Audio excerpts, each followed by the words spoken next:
à tous. Dans cette vidéo, on va revoir ensemble comment analyser un sujet de réflexion pour le brevet. Donc, on va procéder par ordre, on va prendre des mots dans l'ordre dans lequel ils apparaissent et puis essayer de proposer une définition, de trouver un synonyme pour reformuler, s'assurer que le sujet est bien compris. Alors, le premier mot important, ça va être le verbe « pensez-vous ». Ici, on vous demande d'exprimer une opinion personnelle. Ça ne veut pas dire qu'on peut raconter tout et n'importe quoi, bien sûr. Simplement, il va falloir donner une opinion argumentée, essayer de persuader la personne qui lit votre copie. Quand on vous pose une question en pensez-vous, la réponse c'est évidemment soit oui, soit non. Évitez le peut-être qui est un petit peu mal vu. Ensuite, on vous précise d'où est issue la citation. Donc on vous dit, comme Anouilh le fait dire au cœur dans Antigone, autrement dit, vous allez avoir une citation. Et ça, on le voit parce qu'on a ici des guillemets. Donc on reprend ce qu'un auteur a écrit dans un texte, ici dans une pièce de théâtre que vous avez lu, donc que vous connaissez très bien normalement. Donc toujours à replacer dans le cadre de la pièce de théâtre quand vous avez cette citation. Alors, analysons cette citation. Qu'est-ce qu'on vous dit? C'est reposant la tragédie.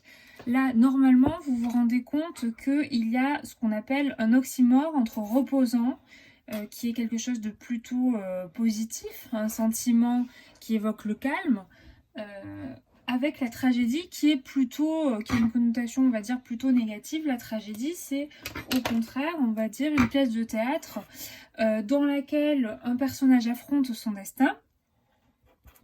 Et en général, les personnages qui affrontent leur destin voient leur vie se terminer de manière tragique. Ça se conclut souvent très mal pour eux. Donc un personnage affronte son destin et la plupart du temps, il meurt.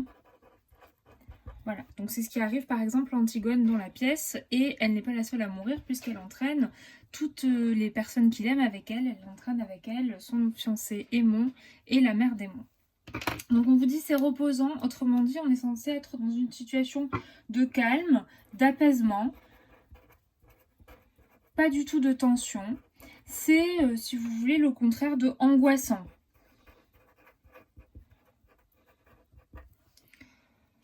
Et ensuite, si on poursuit l'étude de la citation, on se rend compte qu'on va nous donner une raison. Ici, parce que c'est l'équivalent de car, ça indique la cause.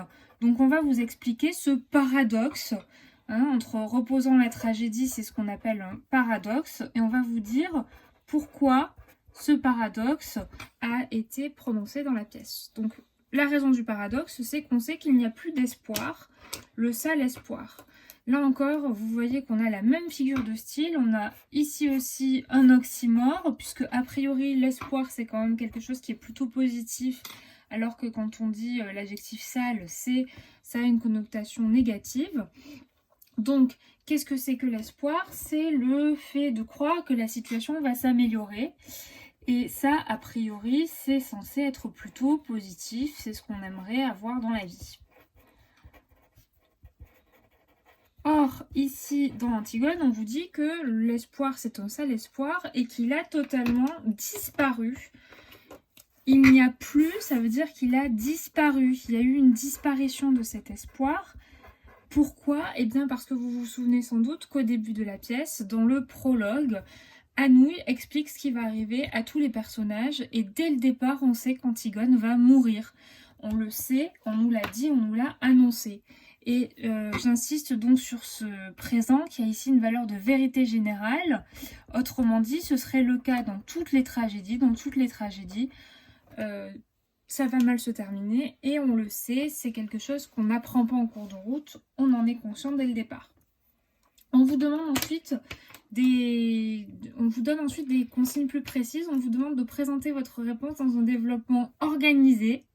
Alors organisé, ça signifie qu'il y a un plan, que c'est structuré en plusieurs parties, en plusieurs paragraphes, et que ces paragraphes s'enchaînent de manière logique. Il nous faut une progression logique avec des connecteurs. Il faut que le développement soit donc organisé, que votre réponse soit développée, c'est-à-dire qu'on ne se contente pas de donner un argument, mais il faut vraiment développer cet argument. Il faut argumenter, expliquer précisément son idée.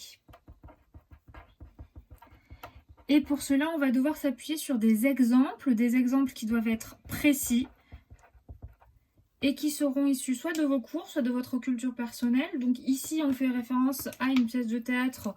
Donc normalement, vous pensez tout de suite à vos cours de français.